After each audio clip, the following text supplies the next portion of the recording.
Order പഠിക്കാതെ അഭിപ്രായങ്ങൾ പറഞ്ഞാൽ കാര്യമുണ്ടോ? പഠിക്കട്ടെ, ഓർഡർ പഠിച്ചതിന് ശേഷം പറയാം. അപ്പീലല്ല, നാളെ നമ്മൾ ജില്ലാ കോടതിയിൽ ബെയിൽ ആപ്ലിക്കേഷൻ ഫയൽ ചെയ്യും. നമസ്കാരം. ചലച്ചിത്ര താരം ഹണി റോസിനെ ലൈംഗികമായി അധിക്ഷേപിച്ചു, സ്ത്രീത്വത്തെ അപമാനിച്ചു എന്ന് കാണിച്ചുകൊണ്ട് ഹണി റോസ് വ്യവസായിയായ ബോബി ചെമ്മണ്ണൂരിനെതിരെ നൽകിയിരുന്ന കേസിൽ ബോബി ചെമ്മണ്ണൂരിന് ജാമ്യം നിഷേധിച്ചുകൊണ്ട് Ernakulam first class judicial magistrate കോടതി വിധി പ്രസ്താവിച്ചിരിക്കുന്നു.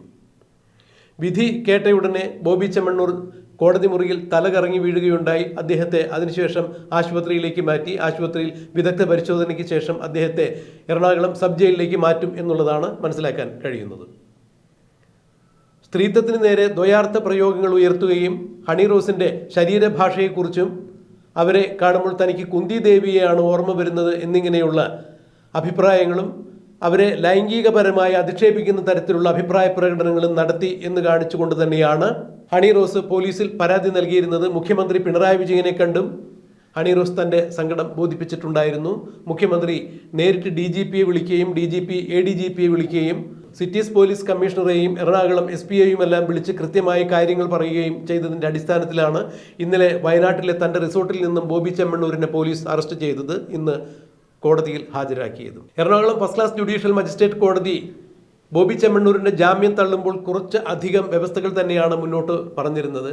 ഈ പ്രതിക്ക് ജാമ്യം കൊടുക്കുക വഴി അയാൾ വിദേശത്തേക്ക് കടക്കാനുള്ള സാധ്യത കൂടുതലാണ്, സാക്ഷികളെ സ്വാധീനിക്കാനുള്ള സാധ്യത കൂടുതലാണ്. അതുകൊണ്ട് തന്നെ ബോബി ചെമ്മണ്ണൂരിന് ഈ കേസിൽ ജാമ്യം അനുവദിക്കാൻ സാധ്യമല്ല എന്ന് തന്നെയാണ് Ernakulam first class judicial magistrate കോടതി ഉത്തരവിട്ടത്. എന്നാൽ ഈ വിധി പ്രസ്താവത്തെ തുടർന്ന് ബോബി ചെമ്മണ്ണൂരിൻ്റെ അഭിഭാഷകനായിരുന്ന രാമൻപിള്ള അസോസിയേറ്റ്സിലെ മുതിർന്ന അഭിഭാഷകൻ മാധ്യമങ്ങളെ കണ്ടപ്പോൾ ചില വെളിപ്പെടുത്തലുകൾ നടത്തുകയുണ്ടായി. എന്തുകൊണ്ടാണ് ബോബി ചെമ്മണ്ണൂരിന് ജാമ്യം കിട്ടാതെ പോയത് എന്ന മാധ്യമങ്ങളുടെ ചോദ്യത്തിന് അഭിഭാഷകൻ പറഞ്ഞത് ഇങ്ങനെയാണ്: വിധിയുടെ പകർപ്പ് കയ്യിൽ കിട്ടിയാൽ മാത്രമേ അതിൽ എന്തൊക്കെയാണ് വ്യക്തമാക്കിയിരിക്കുന്നത്, എന്തൊക്കെയാണ് കൃത്യമായി പറഞ്ഞിരിക്കുന്നത് എന്ന് മനസ്സിലാക്കാൻ സാധിക്കുകയുള്ളൂ. അതിനുശേഷം മാത്രമേ എന്താണ് കാരണം എന്ന് പറയാൻ പറ്റൂ എന്നാണ് അദ്ദേഹം വ്യക്തമാക്കിയത്. എന്നാൽ ബോബി ചെമ്മണ്ണൂരിന് ഇനി ജാമ്യാപേക്ഷയുമായി മുന്നോട്ട് പോകാൻ സാധിക്കില്ല എന്ന ചോദ്യത്തിന് തീർച്ചയായും നാളെ തന്നെ ജില്ലാ കോടതിയിൽ ജാമ്യാപേക്ഷ സമർപ്പിക്കും എന്നാണ് അഭിഭാഷകൻ പറഞ്ഞത്. എന്നാൽ തങ്ങളുടെ സീനിയർ അഭിഭാഷകനായ രാമൻപിള്ളയുമായി ആലോചിച്ചതിന് ശേഷം മാത്രമേ അതിൽ എന്താണ് ഇനി ചെയ്യാൻ പറ്റുക എന്നുള്ളത് തീരുമാനിക്കൂ എന്നുകൂടി അഭിഭാഷകൻ എടുത്തു പറഞ്ഞു. ജില്ലാ കോടതിയിലോ അഥവാ ഹൈക്കോടതിയിലോ ജാമ്യത്തിന് വേണ്ടി പോകും എന്ന് തന്നെയാണ് അഭിഭാഷകൻ പറഞ്ഞത്. എന്ത് കാരണം കൊണ്ടാണ് ബോബി ചെമ്മണ്ണൂരിന് ജാമ്യം നിഷേധിച്ചത് എന്നുള്ളതിന് കൃത്യമായൊരു മറുപടി ഇപ്പോൾ പറയാൻ സാധിക്കില്ല. അതിന് തനിക്ക് വിധി പഠിച്ചാൽ മാത്രമേ പറ്റൂ എന്നാണ് അഭിഭാഷകൻ പറഞ്ഞത്. എന്തായാലും ബോബി ചെമ്മണ്ണൂരിന് 14 ദിവസത്തേക്കാണ് റിമാൻഡ് ചെയ്തിരിക്കുന്നത്. എറണാകുളം സബ് ജയിലിലേക്കാണ് അദ്ദേഹത്തെ കൊണ്ടുപോകുക എന്നുള്ളത് കൂടി അറിഞ്ഞിരിക്കുന്നു. ഇപ്പോൾ വൈദ്യപരിശോധനയ്ക്ക് വേണ്ടി ബോബി ചെമ്മണ്ണൂരിനെ കൊണ്ടുപോയിരിക്കുന്നു. ബോബി ചെമ്മണ്ണൂരിന് ഒരു കാരണവശാലും റിമാൻഡ് ചെയ്യും എന്ന് പ്രതീക്ഷയുണ്ടായിരുന്നില്ല. അദ്ദേഹം വിധി പ്രസ്താവ്യം കേട്ട ഉടനെ തന്നെ കോടതിയിൽ തലകറങ്ങി വീഴുകയും ദേഹാസ്വാസ്ഥ്യം പ്രകടിപ്പിക്കുകയും ചെയ്തു. തുടർന്ന് അദ്ദേഹത്തെ ആശുപത്രിയിലേക്ക് മാറ്റുകയായിരുന്നു. ആശുപത്രിയിൽ വിദഗ്ധ ഡോക്ടർമാരുടെ പരിശോധനയ്ക്ക് ശേഷം ജയിലിലേക്ക് തന്നെ അദ്ദേഹത്തെ മാറ്റും എന്നാണ് അറിയാൻ കഴിയുന്നത്. എന്തായാലും ഹണി റോസ് എന്ന ചലച്ചിത്ര താരത്തിനെതിരെ ശാരീരികമായും ലൈംഗികപരമായുള്ള അധിക്ഷേപങ്ങൾ ഉയർത്തിയതിൻ്റെ പേരിൽ തന്നെയാണ് ഇപ്പോൾ ബോബി ചെമ്മണ്ണൂരിന് ഇത്തരത്തിൽ ഒരു ദുർവിധി ഉണ്ടായിരിക്കുന്നത്. താൻ തെറ്റൊന്നും ചെയ്തിട്ടില്ല. തൻ്റെ വ്യവസായ സ്ഥാപനത്തിൻ്റെ പ്രൊമോഷന് വേണ്ടി വലിയ തുക കൊടുത്ത് ഹണി റോസിന് കൊണ്ടുവന്നു.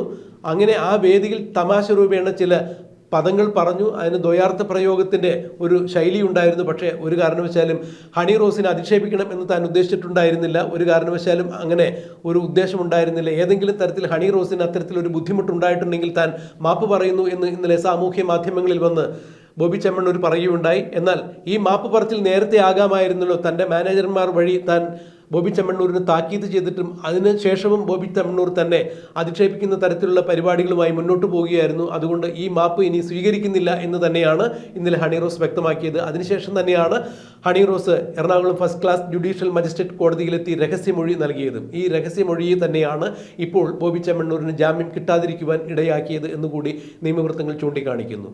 ബോബി ചെമ്മണ്ണൂരിന് എന്തുകൊണ്ട് ജാമ്യം അനുവദിച്ചില്ല എന്ന് അഭിഭാഷകൻ മാധ്യമങ്ങൾക്ക് മുൻപിൽ വെളിപ്പെടുത്തിയതിൻ്റെ പ്രസക്ത ഭാഗങ്ങൾ നമുക്കൊന്ന് കേൾക്കാം. അത് സീനിയർ ലോയറുമായിട്ട് സംസാരിച്ചിട്ട് തീരുമാനിക്കും. എന്തായാലും ഒരു ജാമ്യം ലഭിക്കുമെന്നല്ലേ പ്രതീക്ഷിച്ചിരുന്നത്? നമ്മൾ വളരെ പോസിറ്റീവായിട്ടല്ല ചിന്തി. അത് രാമപിള്ള സാറായിട്ട് ആലോചിച്ചിട്ട് തീരുമാനിക്കും. ഓർഡർ പഠിക്കണം, ഓർഡർ പഠിച്ചിട്ടില്ല.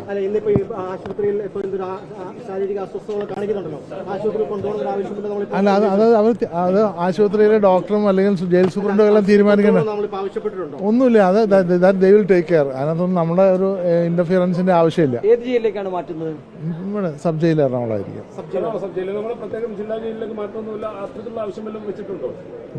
ഒന്നുമില്ല.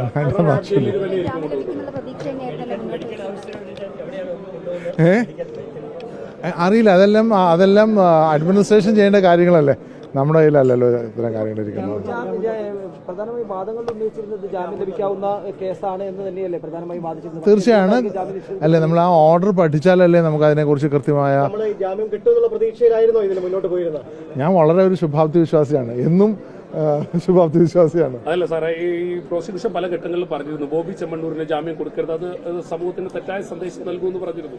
ഓർഡർ പഠിക്കാതെ അഭിപ്രായങ്ങൾ പറഞ്ഞാൽ കാര്യമുണ്ടോ? പഠിക്കട്ടെ, ഓർഡർ പഠിച്ചതിന് ശേഷം പറയാം. അപ്പീലല്ല, നാളെ നമ്മൾ ജില്ലാ കോടതിയിൽ ബെയിൽ ആപ്ലിക്കേഷൻ ഫയൽ ചെയ്യും.